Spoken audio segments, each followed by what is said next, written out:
ये कहानी है उस शख्स की जिसने जात पात के घोर अंधेरे में उम्मीद की एक लौ जलाई, जिसने समाज के सबसे दबे कुचले लोगों को इंसान होने का हक दिलाया। उनका नाम है ज्योतिराव गोविंदराव फुले। दुनिया उन्हें महात्मा फुले कहकर पुकारती है, हालांकि उनकी विचारधारा में महात्मा से ज्यादा एक क्रांतिकारी की झलक मिलती है। ज्योतिबा फुले को किसने दिया महात्मा का नाम? फुले ने ऐसा क्या किया जो B.R. अम्बेडकर ने उन्हें अपना गुरु माना? कौन थे वो लोग जिन्होंने फुले का विरोध किया? चलिए जानते हैं इन सभी सवालों के जवाब हमारी खास पेशकश ज्योतिबा फुले मजलूमों का मसीहा में। 11 अप्रैल 1827 सतारा जिले के एक छोटे से गांव में माली जाति के एक परिवार में एक बच्चे का जन्म हुआ, जिसका नाम रखा गया ज्योतिराव, जो आगे चलकर रोशनी का पुजारी बना। वो जाति से शूद्र थे, लेकिन उनकी सोच ब्राह्मणों से भी बहुत ऊंची थी। उस दौर में मनुवादी सोच और जातिवादी समाज शूद्रों को पढ़ने लिखने का हक नहीं देता था। वो कहते थे माली समाज सिर्फ बाग बगीचों में खरपतवार काटे, उनको पढ़ने लिखने की क्या जरूरत है। इस सब के बावजूद स्कॉटिश मिशन हाई स्कूल में ज्योतिबा ने अंग्रेजी की पढ़ाई की। एक बार ज्योतिबा अपने एक ब्राह्मण दोस्त की शादी में गए। वहां उसके माँ बाप ने ज्योतिबा से कहा कि तुम शूद्र होकर हमारे घर शादी में क्यों आए, तुम्हें शर्म नहीं आती? इस घटना ने ज्योतिबा की जिंदगी पूरी तरह बदल दी। उन्होंने कसम खाई कि वो जाति पाति की दीवार को तोड़ देंगे। 13 साल की उम्र में उनके पिता ने सावित्री बाई फुले से उनकी शादी करा दी। 1848 में जब उनकी उम्र 21 की हुई तो उन्होंने क्रिश्चियन मिशनरी स्कूल में पढ़ाई की। वहां उन्होंने बराबरी और मानव अधिकारों पर थॉमस पेन की किताब राइट्स ऑफ मैन पढ़ी।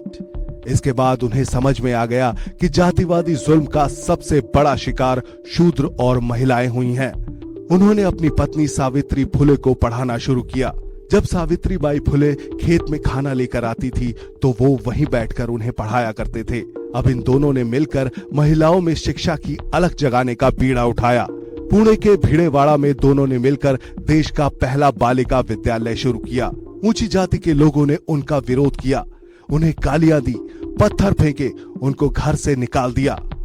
ज्योतिबा फुले और सावित्री बाई फुले को एक मुस्लिम भाई उस्मान शेख और उनकी बहन फातिमा शेख ने अपने घर में शरण दी और स्कूल खुलवाया। अब शिक्षा के 4 सिपाही हो गए।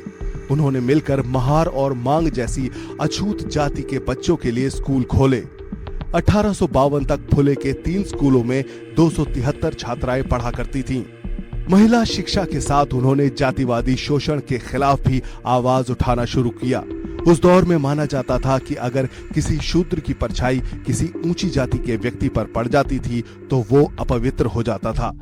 दलितों के पैर के निशान जमीन पर न रह जाएं, इसलिए उन्हें अपने पीछे झाड़ू बांधकर चलना पड़ता था। उन्होंने जातीय भेदभाव खत्म करने के लिए अपने घर के कुएं को सभी के लिए खोल दिया। फुले ने धर्म के नाम पर फैलाए जा रहे झूठ का पर्दाफाश किया। उन्होंने कहा कि आर्यन असल में विदेश से आए थे, जिन्होंने भारत के मूल निवासियों को गुलाम बनाया।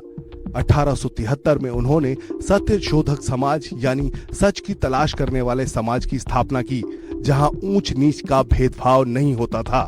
फुले ने दास्ता पर गुलामगिरी और किसानों पर होने वाले शोषण पर श्वेत कार्याचा असूर जैसी कालजयी किताबें लिखी।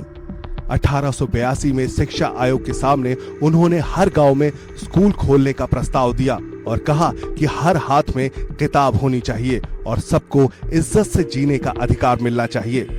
समाज को बदलने की उनकी सोच को देखते हुए 1888 में मुंबई में एक कार्यक्रम में समाज सेवी विट्ठल राव कृष्ण जी ने उन्हें महात्मा की उपाधि से नवाजा।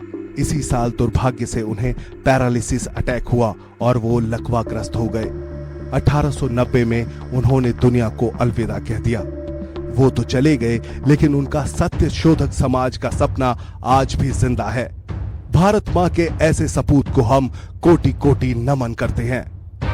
अगर आप भी ज्योतिबा की मशाल को आगे बढ़ाना चाहते हैं तो इस वीडियो को जरूर शेयर करें और कमेंट में लिखें जय महात्मा फुले, क्योंकि असमानता और जातिवाद के खिलाफ लड़ाई आज भी जारी है।